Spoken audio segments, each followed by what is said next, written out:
இப்ப திடீர்னு அவரை நேர்ல பாக்குறீங்கன்னு வச்சுக்கோங்களேன், என்ன பேசுவீங்க? ஏன் இப்படி விட்டுட்டு போயிட்டீங்கன்னு கேட்க தோணும். ஏதாவதுனாலும் நம்ம 2 பேரும் பேசியிருக்கலாம்ல. தேர்ட் பர்சன்லாம் வந்து பேசி இந்த மாதிரி ஆயிடுச்சுல்ல. இடையில அவங்களுக்கு ரொம்ப உடம்பு சரியில்லாம இருந்துச்சு. அப்போ எங்க வீட்டுல எல்லாரும் சொன்னாங்க, நீ போய் ஒரு தடவையாவது அவனை போய் பாருன்னு சொன்னாங்க. அப்போ எனக்கு வந்து நம்மளை விட்டுட்டு போயிட்டாரு, அப்புறம் ஏன் நம்ம போய் இவரை போய் பார்க்கணும்? என்ன வேணான்னு தானே சொல்லிட்டு போன நீ, உன்னையே நான் வந்து பார்க்கணும்.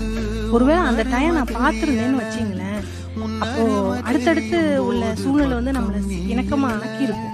அவளே வந்துட்டா அப்படின்னு.